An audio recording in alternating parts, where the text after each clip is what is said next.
Bonjour, Gilles ici pour actualité-dvd.com. Je vous parle du coffret en Blu-ray de Under the Dome Season 3, la série créée par Brian K. Vaughan et distribuée par Paramount et met en vedette Mike Vogel, Rachel Lefebvre et Dean Norris.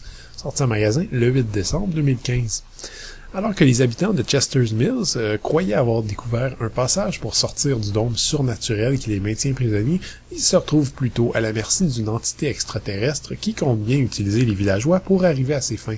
Devenus alliés malgré eux, Julia Shumway et Big Jim Rennie devront trouver un moyen de contrecarrer les plans maléfiques avant que le dôme ne tombe. Je vais revenir un petit peu sur ce que j'ai déjà raconté rapidement en parlant des 2 premières saisons de cette série. Under the Dome, le livre de Stephen King, est un thriller vaguement surnaturel absolument poignant qui sacrifiait régulièrement toute subtilité au profit d'une efficacité impeccable. C'était un récit qui était court, plein d'urgence, qui s'étalait sur environ 7 jours et qui atteignait directement sa cible, celle de nous faire comprendre à quel point, dans une situation de crise, les pires ennemis sont nous-mêmes. Puis, il y a eu la série télévisée. Maintenant, les adaptations de Stephen King sont quand même assez monnaie courante depuis longtemps, et il est arrivé bien souvent qu'on l'adapte à la télévision, parfois sous forme de mini-série. C'est ce qui est arrivé avec It, Les Langoliers ou Le Fléau, par exemple, qui ont toutes des problèmes évidents, mais également de belle qualité, en plus de respecter généralement les œuvres de Stephen King. Le créateur de la série Under the Dome, ou peut-être le réseau CBS, qui sait, a voulu faire autre chose, soit prendre le concept de base du bouquin, les personnages et un dôme invincible, et partir dans une toute autre direction, histoire de réserver des surprises aux lecteurs et de pouvoir générer une série sur plusieurs saisons si le succès est au rendez-vous. Les résultats de la première saison étaient décevants, mais prometteurs. Le sadisme et les moments de torture psychologique du bouquin avaient disparu, mais les scénaristes avaient tout de même réussi à nous surprendre. La deuxième saison continuait sur cette lancée et poussait davantage le principe de créer son propre univers. Le dôme était beaucoup plus interactif que dans le livre et générait régulièrement des chocs climatiques, en plus de se révéler lié à des étranges indices physiques comme des papillons ou des œufs. C'était un peu n'importe quoi, mais les promesses de réponse nous ont gardés accrochés. J'avais indiqué lors de ma critique de la saison 2 que c'est à la saison 3 qu'on allait vraiment savoir si ça passe ou ça casse.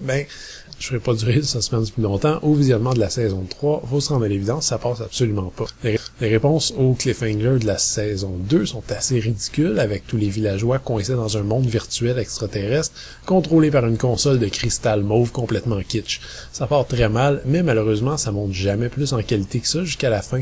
On sent les scénaristes un peu désespérés, qui en mettent des tonnes et plongent à fond dans un trip d'invasion extraterrestre un peu absurde, qui aurait facilement pu faire partie du top 5 des plans d'évasion les plus ridiculement compliqués pour rien qu'on aura vu à la télévision ou au cinéma. Il est très clair qu'à ce stade, les scénaristes et les producteurs improvisent au petit bonheur la chance. Un personnage important de la deuxième saison change du tout au tout dès le départ de celle-ci. Des nouveaux personnages arrivent à nouveau dans le dôme et sont censés être au centre de toute l'histoire, ce qu'on a de la difficulté à croire après 2 saisons passées sans jamais en entendre parler. Et la plupart des personnages agissent de façon contre nature pour la plupart de la saison, ce qui rend le visionnement très très frustrant. On a sans doute voulu s'inspirer de Lost avec une bonne petite dose de V pour que ce soit pas trop identique, mais le résultat est chaotique et jamais crédible. Pire encore, les développements de la 3e saison sont tellement distincts que la plupart des événements des 2 premières saisons n'ont aucun lien entre eux et pourraient très bien, en fait, ne jamais s'être passés, incluant des évolutions de personnages qui se retrouvent annulées bien vite ici. Techniquement, c'est pas mal, disons que c'est une mise en scène efficace, les effets spéciaux sont généralement bien intégrés et les interprètes relativement à l'aise. Malheureusement, Under the Dome Season 3 reste un bel exemple de mauvaise télévision populaire américaine. Les 4 Blu-ray sont présentés en 1:78 anamorphique avec piste audio en anglais DTS HD 5.1 ou 2.0 et les sous-titres sont quant à eux offerts en anglais. Une fois de plus, le coffret est très élégant, il propose une bonne série de suppléments. Les 3 premiers disques contiennent des scènes supprimées ou étendues, mais le gros demeure sur le 4e disque. On y retrouve une featurette sur la saison 3, une série de scènes tournées en coulisses de la saison 3, une featurette sur la finale de la saison, une featurette sur un élément de décor, une autre sur Indy le chien, et finalement une série de bloopers. Under the Dome Season 3 est une grosse déception, même si nos attentes avaient été quand même sévèrement refroidies par les 2 premières saisons. L'histoire part dans tous les sens et n'aboutit nulle part avec des éléments de réponse aux énigmes du dôme qui ne tiennent absolument pas compte des premières saisons et des personnages qui sont à la merci d'un scénario qui les oblige à agir n'importe comment. On a appris que CBS avait annulé la série après ces 3 saisons et je dois dire que c'est pas nécessairement une mauvaise chose. En tant que telle, l'histoire peut très bien se terminer ici. Les amateurs de la série seront par contre heureux par ce nouvel ensemble très beau et qui contient plusieurs suppléments intéressants. C'était Gilles, merci. Bon visionnement.